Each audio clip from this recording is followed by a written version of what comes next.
Chapter 11. Acting in a certain way. Thought is the creative power, or the impelling force which causes the creative power to act. Thinking in a certain way will bring riches to you, but you must not rely upon thought alone, paying no attention to personal action. That is the rock upon which many otherwise scientific metaphysical thinkers meet shipwreck, the failure to connect thought with personal action. We have not yet reached the stage of development, even supposing such a stage to be possible, in which man can create directly from formless substance without nature's processes or the work of human hands. Man must not only think, but his personal action must supplement his thought. By thought, you can cause the gold in the hearts of the mountains to be impelled toward you, but it will not mine itself, refine itself, coin itself into double eagles, and come rolling along the roads seeking its way into your pocket. Under the impelling power of the Supreme Spirit, man's affairs will be so ordered that someone will be led to mine the gold for you. Other men's business transactions will be so directed that the gold will be brought toward you, and you must so arrange your own business affairs that you may be able to receive it when it comes to you. Your thought makes all things, animate and inanimate, work to bring you what you want.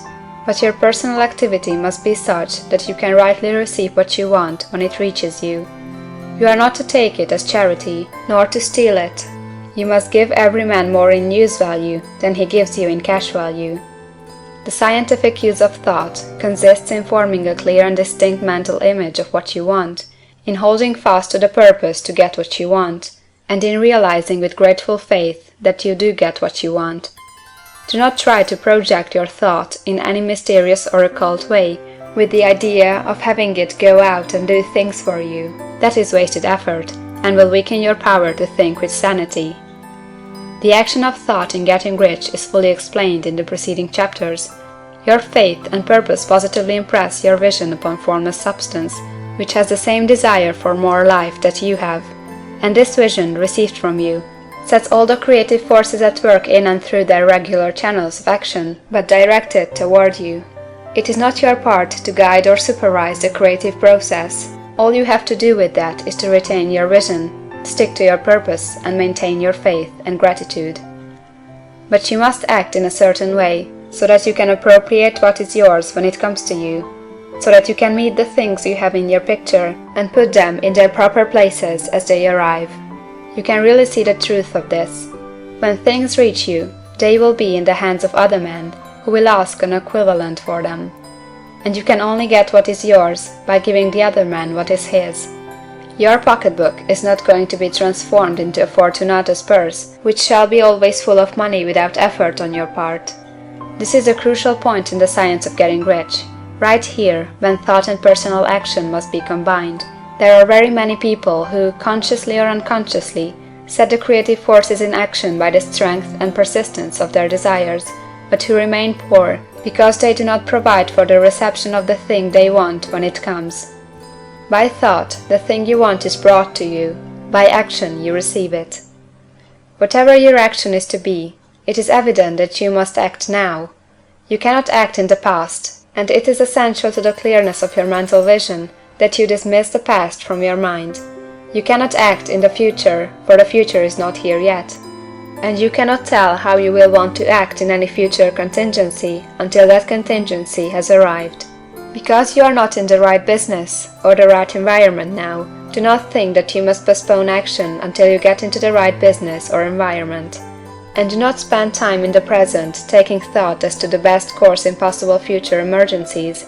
Have faith in your ability to meet any emergency when it arrives. If you act in the present with your mind on the future, your present action will be with a divided mind and will not be effective. Put your whole mind into present action. Do not give your creative impulse to original substance, and then sit down and wait for results. If you do, you will never get them. Act now. There is never any time but now, and there never will be any time but now. If you are ever to begin to make ready for the reception of what you want, you must begin now. And your action, whatever it is, must most likely be in your present business or employment, and must be upon the persons and things in your present environment. You cannot act where you are not. You cannot act where you have been. and you cannot act where you are going to be. You can act only where you are. Do not bother as to whether yesterday's work was well done or ill done. Do today's work well. Do not try to do tomorrow's work now. There will be plenty of time to do that when you get to it. Do not try, by occult or mystical means, to act on people or things that are out of your reach. Do not wait for a change of environment before you act. Get a change of environment by action. You can so act upon the environment in which you are now as to cause yourself to be transferred to a better environment. Hold with faith and purpose the vision of yourself in the better environment, but act upon your present environment with all your heart, and with all your strength, and with all your mind. Do not spend any time in daydreaming or castle building. Hold to the one vision of what you want, and act now.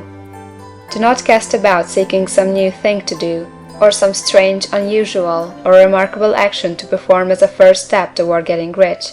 It is probable that your actions, at least for some time to come, will be those you have been performing for some time past. But you are to begin now to perform these actions in a certain way, which will surely make you rich. If you are engaged in some business, and feel that it is not the right one for you, do not wait until you get into the right business before you begin to act. Do not feel discouraged, or sit down and lament because you are misplaced. No man was ever so misplaced but that he could not find the right place, and no man ever became so involved in the wrong business but that he could get into the right business. Hold the vision of yourself in the right business, with the purpose to get into it, and the faith that you will get into it, and are getting into it. But act in your present business. Use your present business as the means of getting a better one, and use your present environment as the means of getting into a better one.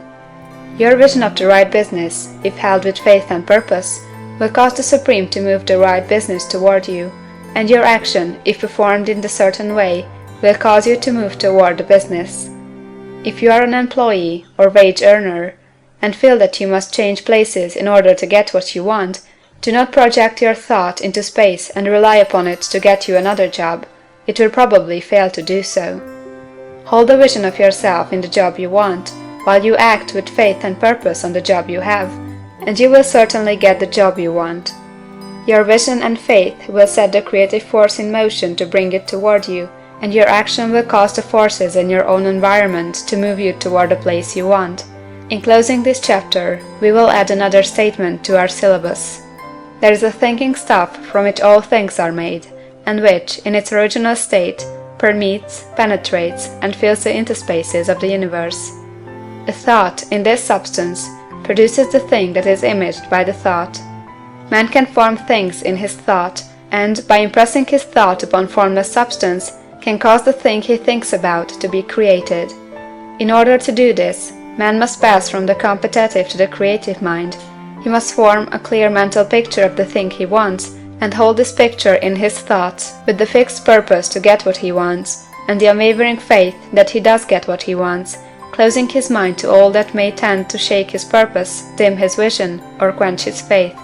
That he may receive what he wants when it comes, man must act now upon the people and things in his present environment. End of chapter 11.